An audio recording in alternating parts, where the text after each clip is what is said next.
Agora, em relação à declaração do meu colega americano, Biden, nós o conhecemos pessoalmente, e o que eu lhe responderia? Eu lhe digo, tenha saúde. Eu lhe desejo saúde. Falo isso sem ironia ou brincadeira. Em segundo lugar, se fala mais amplamente sobre o tema. Gostaria de dizer que na história de cada povo e estado existem muitos eventos difíceis, dramáticos e sangrentos. Mas quando avaliamos outras pessoas, ou até outros estados e povos, sempre observamos como se estivéssemos olhando no espelho.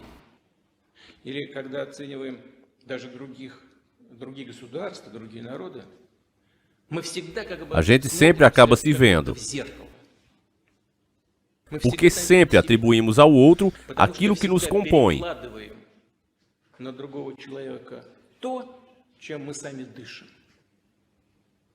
O que de fato somos. Eu me lembro que na minha infância, no pátio, quando discutíamos uns com os outros, a gente sempre dizia, cada um chama o outro daquilo que ele mesmo é. E isso não é só uma brincadeira de criança. O sentido dessa fala é muito profundo e psicológico. A gente sempre vê nossas próprias qualidades na outra pessoa e pensamos que ela é igual a nós. E como resultado disso, que nós julgamos seus atos e criamos uma opinião sobre ele. Em relação ao establishment americano, isso não é sobre o povo norte-americano em geral. Lá tem muitas pessoas dignas, honestas e inspiradoras, que querem viver conosco em paz e amizade. E nós sabemos disso e valorizamos isso. E vamos contar com elas no futuro. Mas em relação ao establishment americano, a classe governante se fundou em condições conhecidas e nenhuma delas simples. A tomada por europeus do continente americano foi ligada ao extermínio da população nativa.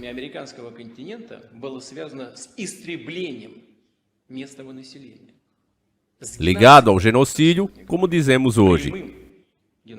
Um verdadeiro genocídio das tribos indígenas. Depois veio o grande e duro período da escravidão, muito cruel.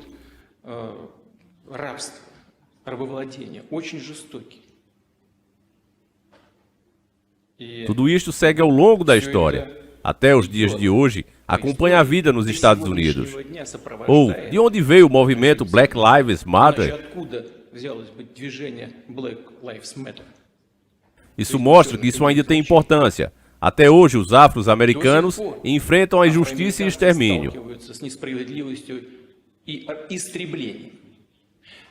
É governando com tais ideias que a classe governante dos Estados Unidos resolve problemas internos e externos. Pois os Estados Unidos são o único país do mundo que usou armas nucleares contra um país não nuclear. Contra o Japão no fim da Segunda Treta Mundial, contra Hiroshima e Nagasaki.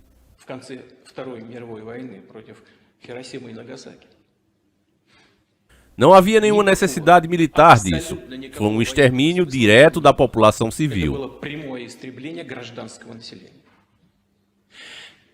Mas por que estou dizendo isso? Porque sei que, em geral, o governo dos Estados Unidos tenciona ter um tipo de relação conosco nas questões onde há interesses dos próprios Estados Unidos sob as condições deles.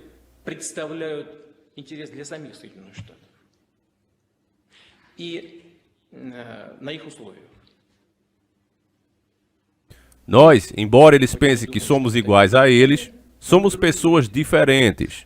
Nós temos outro código genético, cultura e moral. Mas nós sabemos defender nossos próprios interesses e vamos trabalhar com eles, os Estados Unidos da América. Mas nas áreas em que temos interesse e nas condições que crermos serem vantajosas para nós. E eles vão ter que aturar isso. E eles vão ter que aturar isso, apesar de todas as suas tentativas de parar nosso desenvolvimento. Apesar das sanções, insultos, eles vão ter que aturar isso. E nós, levando em consideração interesses nacionais, vamos desenvolver as relações com todos os países do mundo, incluindo os Estados Unidos da América.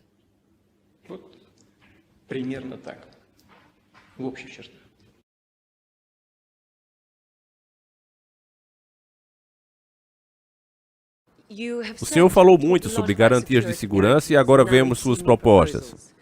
Você diz que não tem intenção de invadir a Ucrânia. Você garantirá incondicionalmente que não invadirá a Ucrânia ou qualquer outro Estado soberano, ou isso depende de negociações? Tenho outra pergunta. O que você acha que o Ocidente não entende sobre a Rússia ou sobre as suas intenções? Obrigada. Sobre as garantias, isso dependerá do processo de negociações. Nossas ações dependerão não das negociações, mas da garantia incondicional da segurança da Rússia, hoje e no futuro. Assim sendo, dissemos claramente que a futura expansão da OTAN em direção ao leste é inaceitável. Será que não dá para entender? Somos nós que colocamos mísseis juntos das fronteiras dos Estados Unidos. Não foram os Estados Unidos que vieram com seus mísseis para perto de nós. Os mísseis estão na porta de nossa casa. Seria pedir demais não colocar mais nenhum sistema de ataque bem próximo da nossa casa? O que há de estranho nisso? Como os americanos reagiriam se colocássemos nossos mísseis na fronteira entre o Canadá e os Estados Unidos, ou na fronteira do México com os Estados Unidos da América?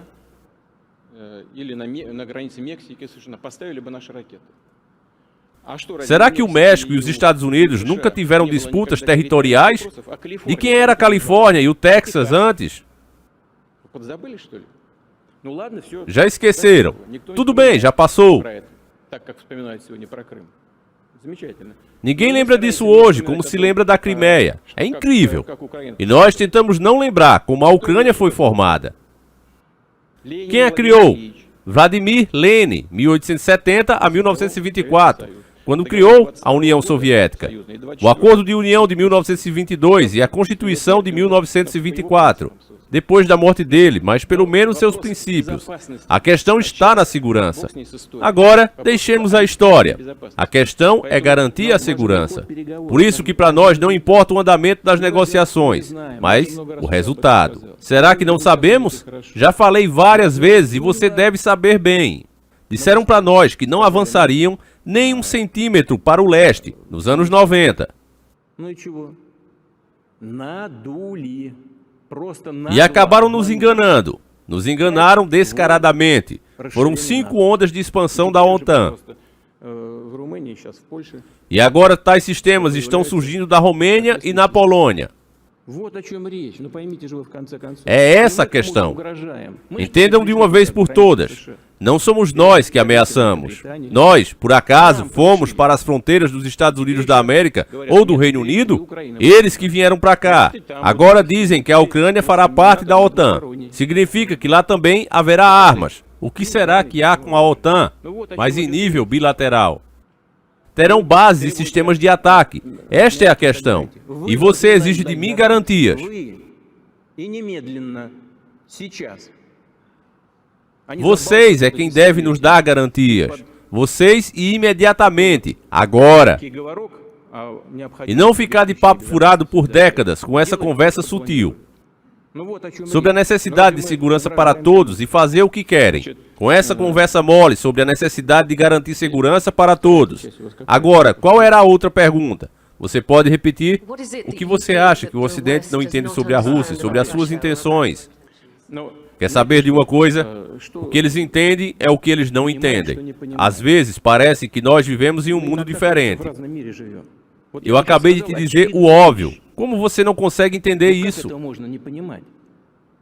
Disseram que não haveria expansão, mas se expandem. Disseram que haveria garantias iguais para todos, com acordos internacionais, mas não existe uma segurança igualitária. Veja, ainda em 1918, um dos assessores do presidente dos Estados Unidos da América, Woodrow Wilson, disse: tudo ficará mais calmo se no território da Rússia gigante houver um país na Sibéria e outros 4 na parte europeia. Em 1991, nós mesmos nos dividimos em 12 partes, creio eu, mas há a impressão que para os nossos parceiros europeus isso ainda é pouco. В европейской части. В 1991 году мы сами себя разделили на 12, по-моему, частей, да? Но такое впечатление, что нашим партнерам этого мало. Слишком большая Россия, по их мнению, сегодня, потому что сами европейские страны превратились в малые государства. Hoje eles acham a Rússia grande demais. É por isso que os próprios países europeus se tornaram pequenos estados. Mas até mesmo depois do fim da União Soviética, tendo ficado com 146 milhões de habitantes, acham isso muito. Acho que só assim podemos explicar tal pressão contínua. Nos anos 90, a União Soviética fez de tudo para ter relações normais com os Estados Unidos da América e o Ocidente. Nas nossas instalações militares, havia especialistas dos serviços secretos americanos. Iam lá trabalhar nas instalações de armas nucleares da Rússia todo dia e viviam lá.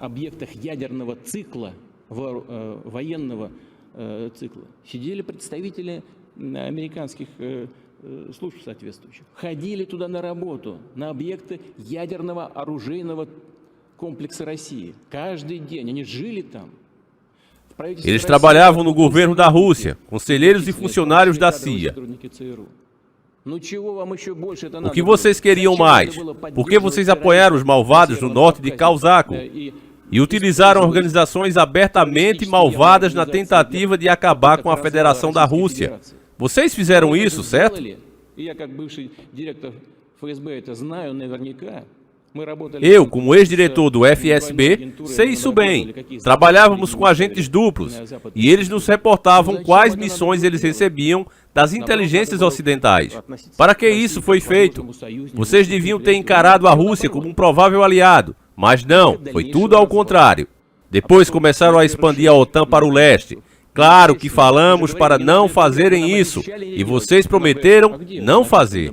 Nos perguntam, mas onde isso está escrito no papel? Não tem, vão se ferrar. Estou pouco me lixando com os seus receios. É assim de ano em ano, toda vez que discutimos e tínhamos que impedir alguma coisa, falavam de receios. Não, faremos aquilo que acharmos ser necessário. 1, 2, 3, 4, 5. 5 ondas de expansão da OTAN. Você pergunta a razão deles não nos entenderem. O que não dá para entender? Eu acho que tudo está claro. Queremos manter a nossa segurança.